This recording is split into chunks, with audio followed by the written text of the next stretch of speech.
नमस्कार. आवाज महाराष्ट्राच्या विशेष कार्यक्रमामध्ये आपलं सर्वांचं स्वागत आहे. मी सध्या मुंबई आणि ठाणे या मध्यभागी असलेल्या मीरा भाईंदर विधानसभा मतदारसंघात आहेत. मागच्या 5 वर्षात आमदारांनी कोणती विकास कामं केली आहेत, येणाऱ्या आमदारांकडून सामान्य जनतेचे काय अपेक्षा आहेत, या सर्व गोष्टी आपण आज जाणून घेणार आहोत. दादा, काय सांगाल, मागच्या 5 वर्षामध्ये विद्यमान आमदारांनी कोणती विकास कामं केलेली आहेत? येणारी आता निवडणूक येऊन ठेपलेली आहे. येणाऱ्या आमदारांकडून तुमच्या काय अपेक्षा सामान्य माणूस म्हणून? माझ्या मताप्रमाणे विकास कामं काय केली हे म्हणण्यापेक्षा काय केली नाहीत यावर प्रश्न विचारला पाहिजे. कारण आज आपण गेले अनेक वर्ष पाहत आहोत, मीरा भाईंदर शहरातील रस्ते हे खड्डेमुक्त झालेले नाही आहेत. आजही रस्त्यांवर एवढे खड्डे आहेत की रस्त्यात खड्डा आहे की खड्ड्यात रस्ता आहे हे हा प्रश्न सामान्य माणसाला पडलेला आहे. आणि वर्षानुवर्ष जे लोकप्रतिनिधी निवडून येतात ते विकासाची मोठ्या गोष्टी करतात, पण एक साधारण रस्ते ते चांगले देऊ शकत नाहीत. या मीरा भाईंदर शहरातील कर देताना आणखीन एक महत्त्वाचा प्रश्न मीरा भाईंदर शहरामध्ये आहे, तो म्हणजे फुटपाथवर जे बसलेले आहेत फेरीवाले, त्या फेरीवाल्यांचा प्रश्न फार गंभीर आहे. कोट्यावधी रुपये खर्च करून आपण कोट्यावधी रुपये आपण खर्च करतो आणि फुटपाथ बनवतो, आणि फुटपाथ बनवल्यानंतर ते फुटपाथ आपण फेरीवाल्यांना आंदण देतो. आज सामान्य नागरिकांना रस्त्यावर चालण्यासाठी अजिबात जागा नाही, पण त्याच ठिकाणी फेरीवाल्यांना जागा आहे. म्हणजे ही जी बजबजपुरी या नेत्यांनी मांडलेली आहे ती भयानक आहे आणि सामान्य नागरिक फार त्रस्त झालेले आहेत. तर विकास कामं काय केली म्हणण्यापेक्षा काय नाही केले यावर जास्त फोकस केला पाहिजे. सर, आपलं नाव काय? माझं नाव कृष्णा तुळसकर. काय सांगाल, आपल्या शहरात येणाऱ्या निवडणुका आहेत, आमदारांकडून काय अपेक्षा आहेत तुम्हाला? जास्तीत जास्त रस्ते आणि रस्त्यावरचे खड्डे हे खूपच आहेत आणि त्याच्याकडे खूपच दुर्लक्ष आहे. तर आमचं विनंती अशी आहे की जास्तीत जास्त ते रस्ते सगळे व्यवस्थित बनवून द्यावे, अशी नागरिकांना सुविधा होईल. नेत्यांनी प्रत्येक निवडणुकीत आश्वासन दिले, 24 तास शहराला पाणी मिळणार आहे, मेट्रो मिळणार आहे, फेरीवाल्यांचे अनेक प्रश्न आहेत, शिक्षणाविषयी आहेत, आरोग्याचे प्रश्न आहेत. याबद्दल आपल्या काय अपेक्षा आहेत? नाही, थोडं जास्तीत जास्त लक्ष देऊन लोकांना कल्याणकारी योजना द्याव्या अशा माझ्या अपेक्षा आहे. आपलं नाव काय दादा? माझं नाव किशोर वानखेडे. मी भाईंदरवासी आहे आणि गेल्या 5 वर्षामध्ये जर बघितलं तर तसं वास्तविक बघता तसं काही कायापालट मीरा भाईंदरचा झालेला नाही आहे. भाईंदर पश्चिमेला जर कधी आपण गेलात तर राई, मुर्दा, मोरवा, डोंगरी, उत्तर अशी ही 300-400 वर्षाचा इतिहास लाभलेली गावं आहेत. ह्या गावामधली घरं जी आहेत अगदी मोडकळीस आलेली आहेत, तरीसुद्धा त्या घरामध्ये लोक आपला जीव मुठीत घेऊन राहतात. आता ते बांधायला जर कधी गेले, रिपेरिंग करायला गेले तर महानगरपालिका नको त्या कारवाया करते आणि ते परमिशन मागायला गेले तर त्यांना परमिशन देत नाही. तर आमचे जे स्थानिक नेते जे आहेत, जे लोकनेते आहेत, यांनी ह्या विषयावरती लक्ष घातलं पाहिजे आणि गांभीर्याने घातलं पाहिजे. दुसरा विषय आहे डम्पिंगचा. गेले कित्येक वर्ष झाले ते डम्पिंग कितपत पडलेलं आहे. जो येतो तो फक्त प्रश्न तोच निर्माण करतो की हे उचलून न्यायचं कुठे. आता हे त्यांनी ठरवायला पाहिजे, त्यांनी करायला पाहिजे.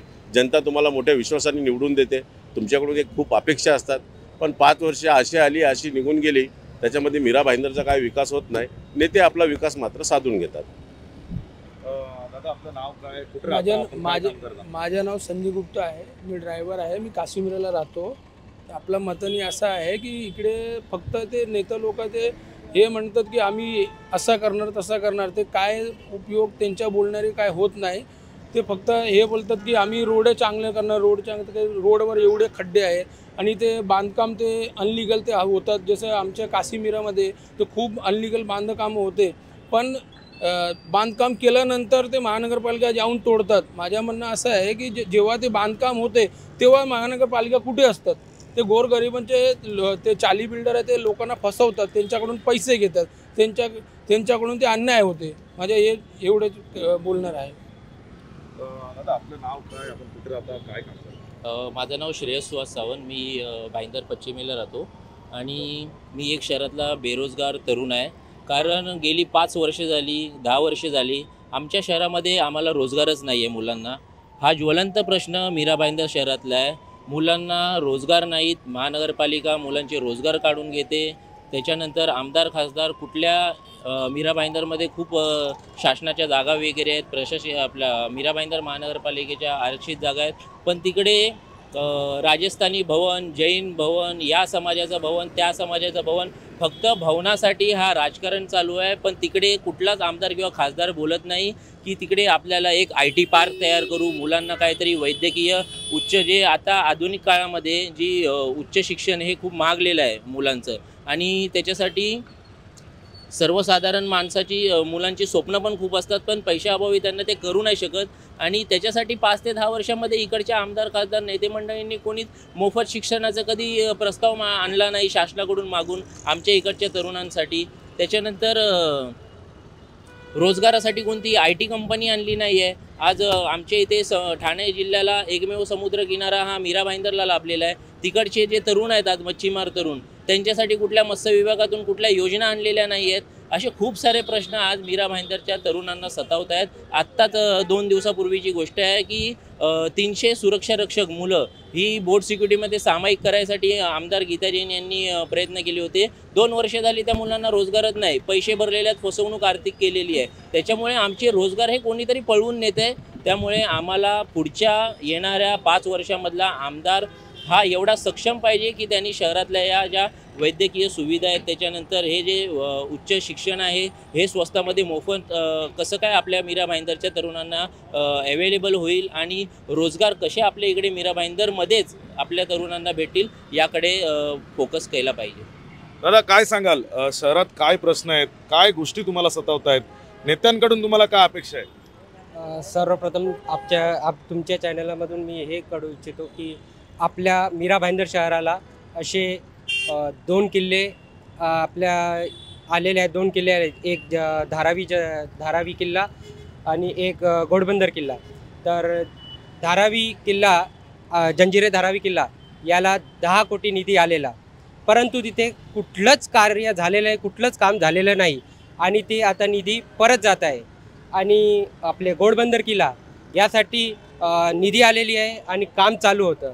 तर आमचे काही पद अधिकारी त्या किल्ल्यावरती गेलेले 15 ऑगस्टला, तिथे जाऊन बघत आहे. तर तिथे दारू, चरस हे सगळं पूर्ण तिथे पदार्थ, बाटल्या हे सगळे तिथे आढळून आले.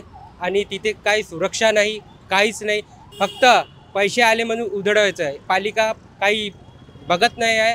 आणि आम्हाला फक्त हेच आहे की आम्ही गडप्रेमी, आम्ही हेच सांगू इच्छितो की आमचे 2 किल्ले आहेत, त्यांना संरक्षण द्या आणि त्यांचे काम पूर्ण करा. सर, काय सांगाल, शहरातल्या आमदारांकडून काय अपेक्षा आहे तुम्हाला?